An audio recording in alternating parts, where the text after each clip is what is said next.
మొట్టమొదటిసారి అసెంబ్లీలో మాట్లాడే అవకాశం ఇచ్చిన మీకు మరియు నేను అసెంబ్లీకి రావడానికి కారణమైన మా గౌరవ బీఆర్ఎస్ పార్టీ అధ్యక్షుడు కేసీఆర్ గారికి హుజరాబాద్ ప్రజలందరికీ కూడా నా ప్రత్యేకంగా ధన్యవాదాలు తెలియజేస్తా ఉన్నాను. అధ్యక్ష, మా హుజరాబాద్ నియోజకవర్గంలో దళిత బంధు అనే పథకం సాచ్యురేషన్ మోడ్లో దాదాపు 18,021 మందికి హుజరాబాద్ నియోజకవర్గంలో ఇవ్వడం జరిగింది. దీన్ని దాదాపు గ్రౌండింగ్ కూడా అయిపోయినాయి.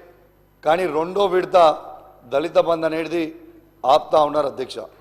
ఇది దాదాపు 2,800 మందికి అధ్యక్ష హుజరాబాద్ నియోజకవర్గంలో రెండో విడత దళిత బంధుని ఆపుతా ఉన్నారు. కాబట్టి దయచేసి దాన్ని వెంటనే విడుదల చేయాలని కూడా కోరుతా ఉన్నాను అధ్యక్ష. ఇవి ఈ 2,800 మందికి రెండో విడత దాదాపు 5 లక్షల రూపాయల దాకా రావాలి అధ్యక్ష. దాని తర్వాత దీంట్లో ఫైనాన్షియల్ ఇంప్లికేషన్స్ కూడా గవర్నమెంట్కి ఏమీ లేవు అధ్యక్ష. ఈ డబ్బు ఆల్రెడీ ఆ బెనిఫిషరీ అకౌంట్లో ఆల్రెడీ డిపాజిట్ అయి ఉంది అధ్యక్ష. కేవలం దాన్ని రిలీజ్ చేస్తే అయిపోతుంది అధ్యక్ష. దాంతోపాటు దాదాపు 50,000 నుంచి 1,00,000 రూపాయల వరకు దాదాపు ఒక 3,000 మంది వరకు రావాల్సింది ఉంది అధ్యక్ష. దయచేసి వాళ్ళందరిది కూడా వెంటనే విడుదల చేయాలని దయచేసి రిక్వెస్ట్ చేస్తూ ఉన్నాను అధ్యక్ష. ఎందుకంటే నిన్నగాక మొన్న ఈ రెండో విడత రాదేమో అని ఒక ఆందోళనతోని ఒక పేద దళితుడు శ్రీనివాస్ అని అమలా అని ఇద్దరు ఆత్మహత్య ప్రయత్నం చేశారు అధ్యక్ష. దయచేసి ఆ డబ్బు వాళ్ళ అకౌంట్లో ఉంది కాబట్టి దయచేసి అది వెంటనే విడుదల చేయాలి అధ్యక్ష. దళిత బంధు అనేది ఎంత గొప్ప స్కీమ్ అంటే అధ్యక్ష, ఇలా దాదాపు హుజరాబాద్ నియోజకవర్గంలో ఇలా దాదాపు 20,000 నుంచి దాదాపు 3 లక్షల రూపాయల వరకు కూడా సంపాదించుకుంటున్న దళితులు ఇవాళ హుజరాబాద్ నియోజకవర్గంలో ఆ పరిస్థితి ఉంది. కాబట్టి దయచేసి అది వెంటనే విడుదల చేయాలని మీ ద్వారా గౌరవ మంత్రి గారిని కోరుతా ఉన్నాను అధ్యక్ష. అదేవిధంగా అధ్యక్ష, హుజరాబాద్లో హాస్పిటల్లో 100 బెడెడ్ హాస్పిటల్లో ఐసీయూ కూడా మొత్తం అయిపోయి ఉంది అధ్యక్ష.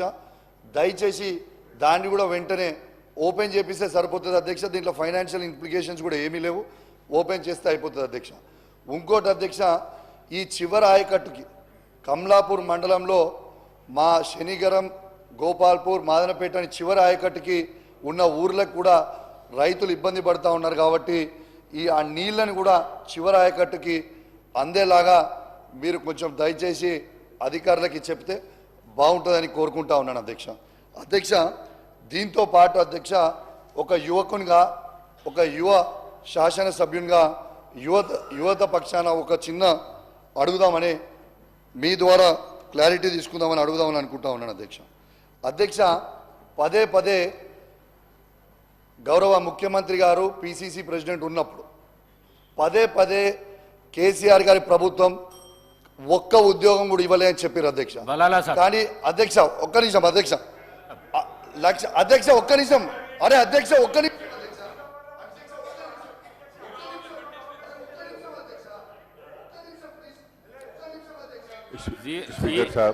బలాలా సాబ్ 1 మినిట్ బలాలా సాబ్. 0 అవర్ల కాన్స్టిట్యున్సీకి సంబంధించిన సమస్య చెప్పండి. ప్రసంగాల కోసం 0 అవర్ కాదు ఇది. మాట్లాడు అధ్యక్ష. 1 మినిట్ ప్రతిదానికి లేవకండి మీరు దయచేసి. అధ్యక్ష, గౌరవ ఆ రోజు తెలంగాణ తొలి ముఖ్యమంత్రి అయిన కేసీఆర్ గారు 1,60,083 ఉద్యోగాలు ఇచ్చింది కూడా యావత్ తెలంగాణ ప్రజలకి, తెలంగాణ యువతకు కూడా ఈ అసెంబ్లీ ద్వారా తెలియజేస్తా ఉన్నాను. మీరు పదే పదే ఉన్నప్పుడు మీరు జీతాలు వేస్తున్నాం ఫస్ట్ క్లాస్, సెకండ్, థర్డ్ అని చెప్తా ఉన్నారు అధ్యక్ష. మరి 1,60,083 మందికి మీరు జీతాలు వేస్తున్నారంటే ఈ ఉద్యోగాలు కేసీఆర్ ఇచ్చినట్టే కదా అధ్యక్ష. నిన్న కూడా మీరు ఇచ్చిన 15,750 ఉద్యోగాలు, ఆ ఉద్యోగాలు తెలంగాణ తొలి ముఖ్యమంత్రి అయిన కేసీఆర్ గారు ఇచ్చింది. మీరు పత్రాలు ఇచ్చినందుకు కూడా మా ప్రత్యేకంగా ధన్యవాదాలు అధ్యక్ష. కానీ అధ్యక్ష ఒక్క నిమిషం అధ్యక్ష, కానీ అధ్యక్ష దీంతో పాటు అధ్యక్ష మా 2,32,308 ఉద్యోగాలు కాకుండా అదనపు 2 లక్షల ఉద్యోగాల జాబ్ క్యాలెండర్ మీరు విడుదల చేయాలి. ఇలా కేసీఆర్ గారు ఇచ్చిన ఉద్యోగాలు మేము ఇస్తున్నమాట మీరు క్రియేట్ చేసి ఇవ్వడం కూడా కరెక్ట్ కాదు. మీరు దయచేసి అదనపు 2 లక్షల ఉద్యోగాలు బలాలా సాబ్ బాత్ కరియే